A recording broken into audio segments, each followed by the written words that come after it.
Importanza della ritorsione legale. Capitolo 2 Al-Baqara, versetti 178-179. O voi che avete creduto, vi è stata prescritta una punizione legale per coloro che sono stati assassinati, il libero per il libero, lo schiavo per lo schiavo e la donna per la donna. Ma chiunque trascuri qualcosa da suo fratello l'assassino, allora ci dovrebbe essere un seguito appropriato e un pagamento a lui, l'erede o il rappresentante legale del defunto, con buona condotta. Questa è un alleviamento dal tuo Signore e una misericordia. Ma chiunque trasgredisca dopo ciò avrà una punizione dolorosa. E c'è per voi nella punizione legale il salvataggio della vita, o voi persone di comprensione, affinché possiate diventare giusti. Quando Allah, l'Eccelso, chiama i credenti nel Sacro Corano, la sua chiamata è spesso collegata all'attualizzazione della loro affermazione verbale di fede. Questo perché un'affermazione verbale di fede senza azioni ha molto poco valore nell'Islam.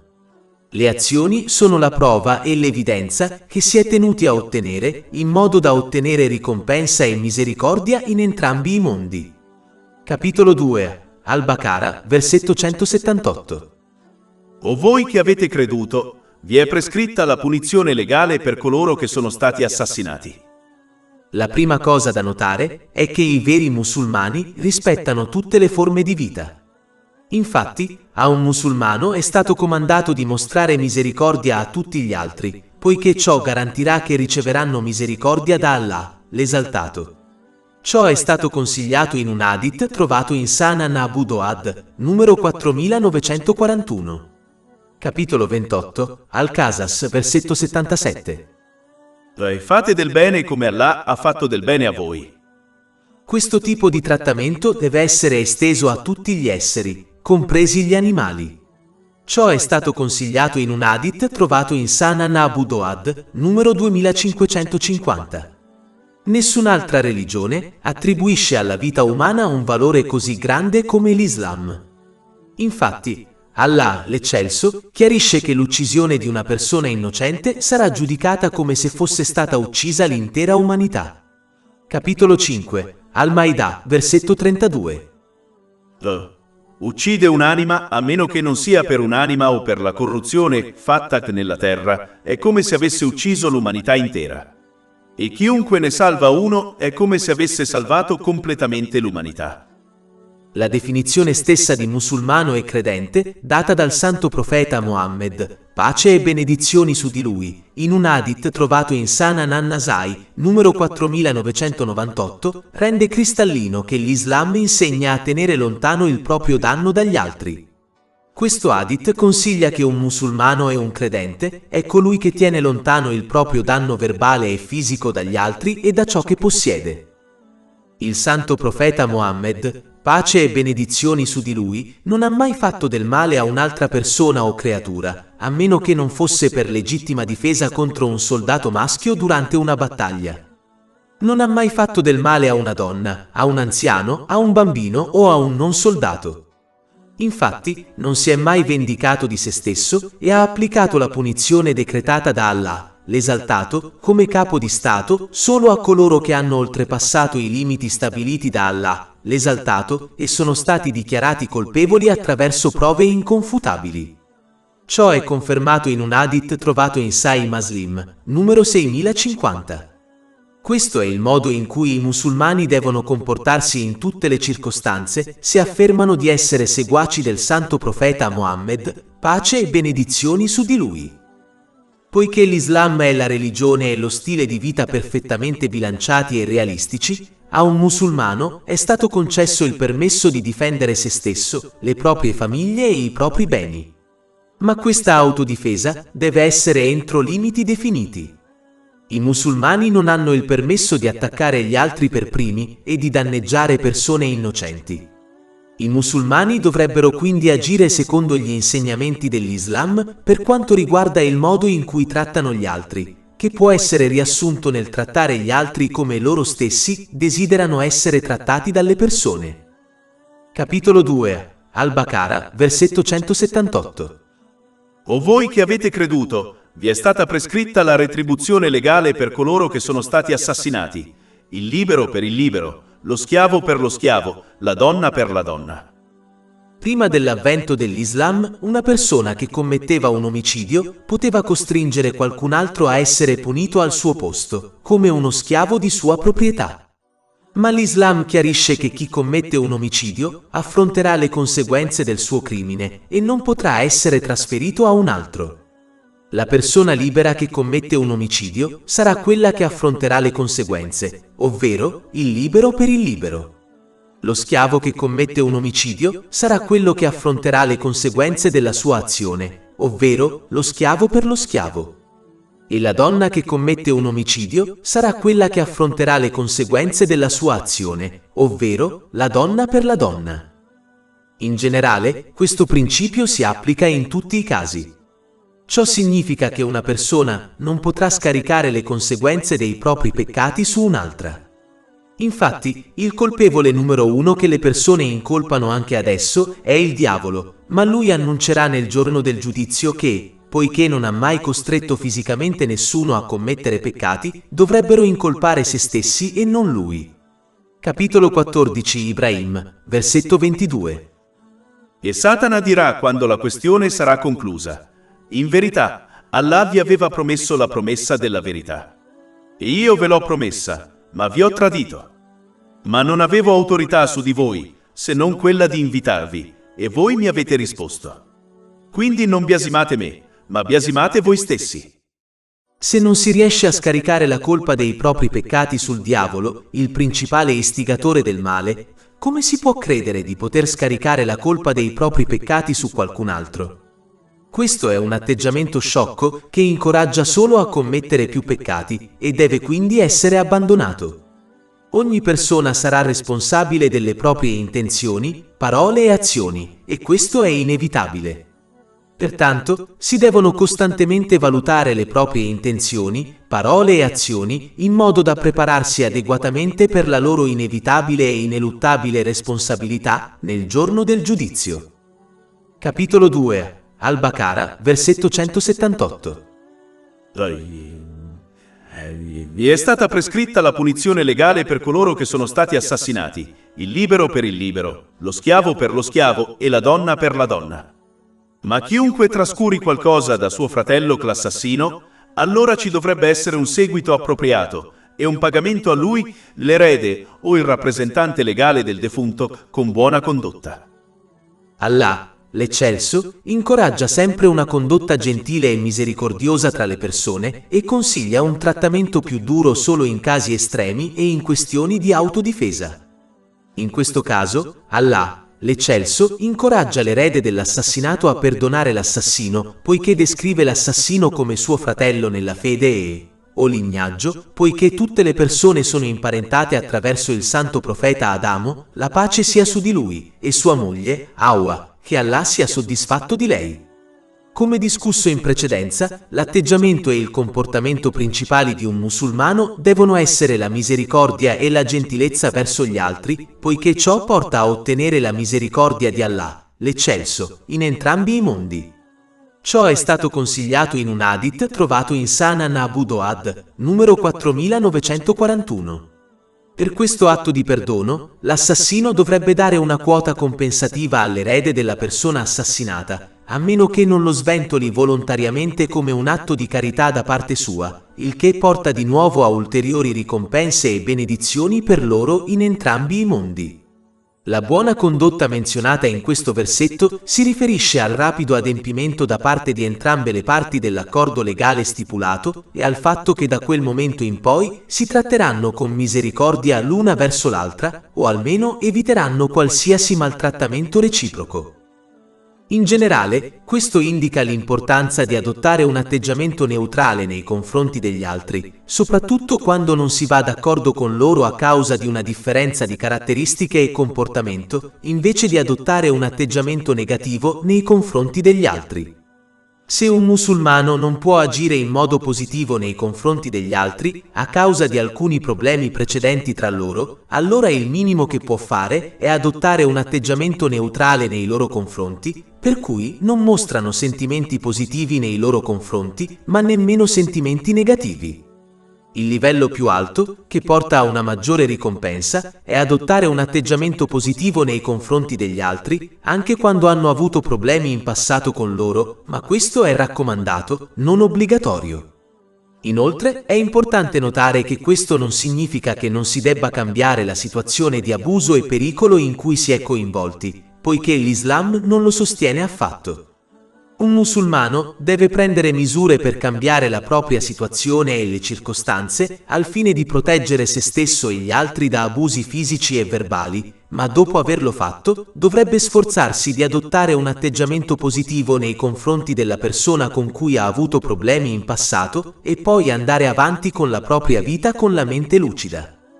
Ad esempio, una donna che subisce abusi fisici e verbali da parte del marito deve prendere misure per proteggere se stessa e i suoi figli da lui, anche se ciò significa separarsi da lui, poiché l'Islam non consiglia affatto di tollerare questo tipo di comportamento.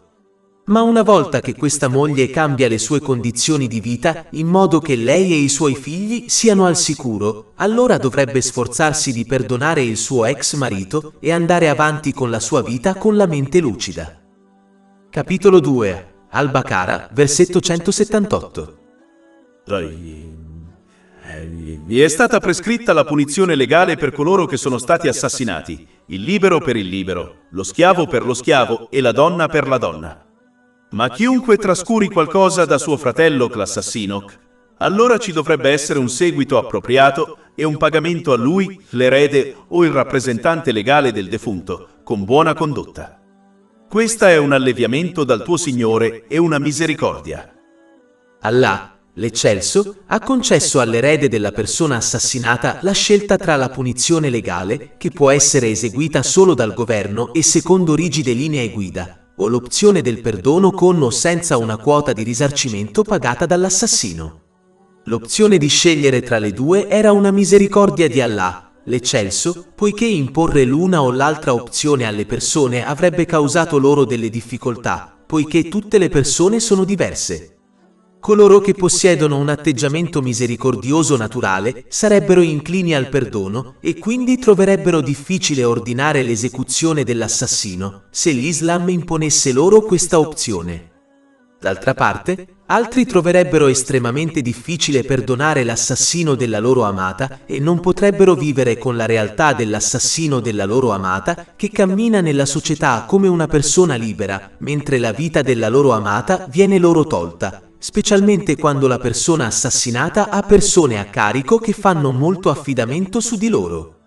Chi ha questo atteggiamento troverebbe difficile perdonare e perdonare l'assassino, se questa opzione fosse imposta loro dall'Islam.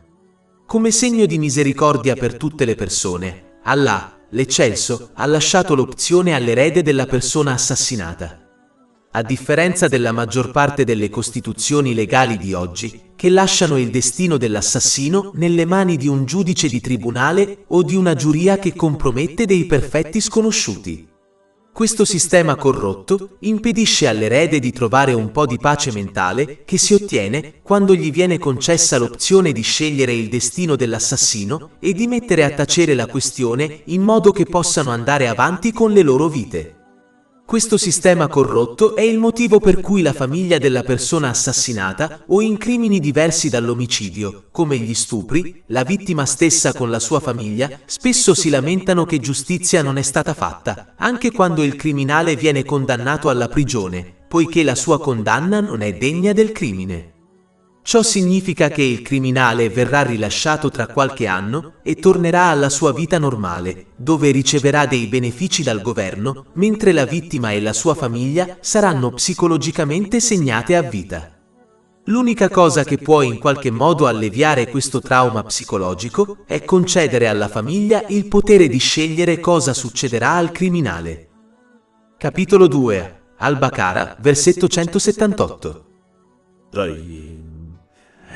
Vi è stata prescritta la punizione legale per coloro che sono stati assassinati, il libero per il libero, lo schiavo per lo schiavo e la donna per la donna.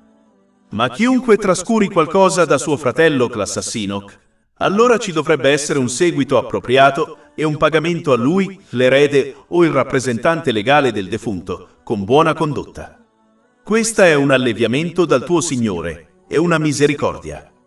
Ma chiunque trasgredisca dopo ciò avrà una punizione dolorosa. La trasgressione si riferisce ai parenti del defunto che si vendicano direttamente, poiché solo il governo può attuare una punizione legale, o che si vendicano dopo che è stato concordato un accordo per un risarcimento o un perdono. Include anche l'assassino che uccide di nuovo dopo essere stato perdonato la prima volta. In questo caso, il giudice legale emetterà l'ordine per la loro esecuzione, anche se l'erede della seconda persona assassinata accetta il perdono. Ciò chiude quindi qualsiasi scappatoia che un criminale può usare per sfuggire alla giustizia. Capitolo 2. Al-Baqara, versetti 178-179. Vi è prescritta la punizione legale per coloro che sono stati assassinati, il libero per il libero, lo schiavo per lo schiavo e la donna per la donna. Ma chiunque trascuri qualcosa da suo fratello l'assassino, allora ci dovrebbe essere un seguito appropriato e un pagamento a lui, l'erede o il rappresentante legale del defunto, con buona condotta. Questa è un alleviamento dal tuo Signore e una misericordia. Ma chiunque trasgredisca dopo ciò avrà una punizione dolorosa. E c'è per voi nella punizione legale il salvataggio della vita, o voi persone di comprensione. Nella punizione legale c'è vita, poiché molti assassini non sono scoraggiati da questo comportamento da alcuna punizione inferiore all'esecuzione. Ci sono stati innumerevoli esempi in cui un assassino ha trascorso alcuni anni in prigione per il suo crimine, solo per commettere di nuovo un omicidio dopo essere stato rilasciato. Quindi l'esecuzione di una persona porta a salvare la vita di altri. Inoltre, come discusso in precedenza, questa punizione legale aiuta anche lo stato mentale dei parenti della vittima, poiché sapere che l'assassino ha pagato per il loro crimine con la loro vita è un modo per aiutare i parenti della vittima ad andare avanti con le loro vite. Ma quando l'assassino viene solo messo in prigione e in molti casi alla fine viene rilasciato, l'angoscia di ricordare il trauma che la persona amata ha sofferto per mano dell'assassino può impedire ai parenti della vittima di andare avanti con le loro vite e vivere in pace. Prevenire questa tortura mentale significa dare loro la vita. Allo stesso modo, quando il governo prende una decisione riguardo a un criminale, i parenti della vittima spesso ritengono che non sia stata fatta giustizia. Questo è uno dei motivi per cui, nei casi di omicidio intenzionale, ai parenti della vittima viene data la possibilità di giustiziare l'assassino o di perdonarlo con o senza risarcimento finanziario. Quando la decisione viene affidata ai parenti della vittima, si ridurrà la possibilità di stress mentale che verrebbe causato se il governo decidesse l'esito. Questo consente ancora una volta ai parenti della vittima di andare avanti con le loro vite, invece di vivere una vita piena di risentimento, che in realtà non è affatto vivere. Questo risentimento può essere così potente che porta persino a frizioni all'interno della famiglia della vittima, quando i membri hanno opinioni diverse su come andare avanti con le loro vite. Questo porta sempre a famiglie distrutte, come i genitori del defunto che divorziano. Quindi dare alla famiglia la scelta di decidere cosa succede con l'assassino impedisce la distruzione della famiglia della vittima, che è più propensa ad andare avanti con le sue vite se l'esito dell'assassino è lasciato a loro da decidere. La punizione legale tramite l'esecuzione salva anche delle vite, impedendo omicidi per vendetta che possono estendersi per generazioni. Pertanto, l'esecuzione di un assassino impedisce molti omicidi. Inoltre, quando una persona che ha dei familiari a carico viene uccisa a causa di omicidi per vendetta, ciò porta alla distruzione delle vite dei familiari a carico, come i figli. Ciò può essere impedito quando alla famiglia della vittima viene data la possibilità di scegliere cosa accada all'assassino, poiché ciò impedisce omicidi per vendetta e la distruzione che causano ai familiari di tutti coloro che vengono uccisi o feriti. Pertanto, la punizione legale salva le vite di tutte queste persone. È importante notare che tutto ciò è vero quando la legge islamica nei casi legali viene seguita e applicata correttamente. Condannare qualcuno per omicidio richiede prove genuine e solide, che devono essere al di là di ogni ragionevole dubbio. Nell'Islam, Qualsiasi dubbio nel caso comporta la rinuncia alla punizione legale completa, come l'esecuzione. Inoltre, è più facile ottenere prove inconfutabili al giorno d'oggi, in cui sono stati prodotti filmati CCTV, test del DNA e altre procedure scientifiche che possono condannare correttamente i trasgressori con un grado di certezza molto elevato. Tutto ciò riduce al minimo la possibilità di condannare una persona innocente. Anche se i paesi non islamici applicassero correttamente la punizione legale solo in questi casi specifici, ciò ridurrebbe significativamente la criminalità. In questi casi, la scusa di evitare l'esecuzione per paura di giustiziare una persona innocente non è valida, poiché non vi è dubbio che la persona corretta sia stata giustiziata. Capitolo 2. Al-Baqarah, versetti 178-179. Vi è prescritta la punizione legale per coloro che sono stati assassinati, il libero per il libero, lo schiavo per lo schiavo e la donna per la donna. Ma chiunque trascuri qualcosa da suo fratello l'assassino, allora ci dovrebbe essere un seguito appropriato e un pagamento a lui, l'erede o il rappresentante legale del defunto, con buona condotta. Questa è un alleviamento dal tuo Signore e una misericordia. Ma chiunque trasgredisca dopo ciò avrà una punizione dolorosa. E c'è per voi nella punizione legale il salvataggio della vita, o voi persone di comprensione. Ma come indicato da questi versetti, solo coloro che applicano correttamente il loro pensiero comprenderanno il beneficio diffuso della punizione legale. Ad esempio, colui che manca di comprensione rifiuterà di amputare una parte del corpo per salvarsi la vita, poiché si concentra solo su un aspetto di questa affermazione, ovvero amputare una parte del corpo. Non riflette sul quadro più ampio, ovvero salvare la propria vita, e di conseguenza si rifiuta di amputare una parte del corpo per salvarsi la vita. Mentre colui che pensa chiaramente concorderà sul fatto che amputare una parte del corpo è molto grave, ma lasciarla porterà a qualcosa di peggio, vale a dire la morte. Quindi riflette sul quadro più ampio e decide di amputare una parte del corpo per salvarsi la vita. Ciò può essere applicato anche ai versetti in discussione. Giustiziare un membro della società per omicidio può sembrare duro, ma se porta molti benefici al resto della società, compresi i parenti della vittima, allora è la cosa giusta da fare, poiché un governo deve considerare il quadro più ampio, ovvero il benessere dell'intera società rispetto alla vita di un assassino condannato che ha rinunciato ai propri diritti umani quando ha smesso di comportarsi come un essere umano, o in casi molto rari, alla vita di una persona ingiustamente condannata. Capitolo 2. Al-Baqarah, versetto 179. E c'è per voi nella retribuzione legale il salvataggio della vita, o voi persone di intendimento, affinché possiate diventare giusti. Come indicato dall'ultima parte di questo versetto, la punizione legale tramite l'esecuzione agisce anche come un forte deterrente per il pubblico in generale. Quando assistono all'esecuzione di assassini, impediranno a coloro che desiderano danneggiare o uccidere qualcuno di trattenere la mano per paura di perdere la propria vita, dando così vita a se stessi e ad altri. Questo può applicarsi a tutti i tipi di crimini. Se la punizione per crimini, come lo stupro, fosse più seria, scoraggerebbe molti potenziali criminali dal commettere crimini. Avere leggi soft è una delle ragioni principali per cui i tassi di criminalità non diminuiscono nelle società. Un aspetto della punizione legale è il perdono dell'assassino. Questo atto di gentilezza può incoraggiare l'assassino a pentirsi sinceramente della sua vita criminale, il che porta alla salvezza della sua vita e delle vite potenziali di altri che avrebbe danneggiato se avesse continuato nelle sue vie malvagie.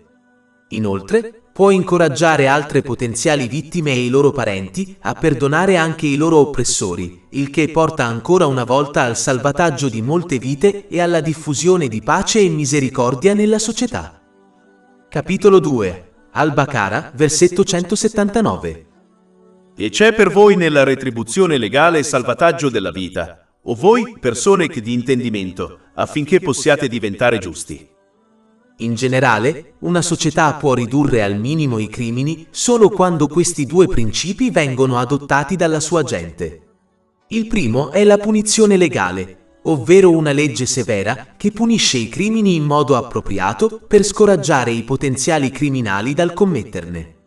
Anche un bambino può capire che un potenziale criminale ha meno probabilità di commettere un crimine quando la punizione legale è più seria.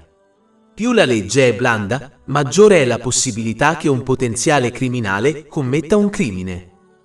L'altro aspetto è adottare il timore di Allah, l'eccelso, che implica affrontare le conseguenze delle proprie azioni nell'aldilà.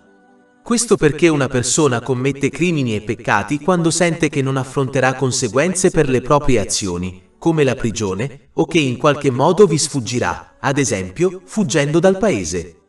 Ma la persona che crede veramente che non importa quale azione compia, aperta o segreta, grande o piccola, e non importa cosa faccia per evitare di affrontare le conseguenze in questo mondo, arriverà sicuramente un giorno in cui sarà ritenuta responsabile di tutte le sue azioni. Ci penserà sempre 2 volte prima di commettere un crimine o un peccato. Se questa convinzione viene rafforzata attraverso l'acquisizione e l'azione sulla conoscenza islamica, impedirà di commettere crimini e peccati. Se i membri di una società agissero in questo modo, la pace e la giustizia si diffonderebbero nella società. Il tasso di criminalità diminuirebbe e i tempi corrisponderebbero da vicino ai tempi in cui la legge islamica veniva implementata correttamente nella società.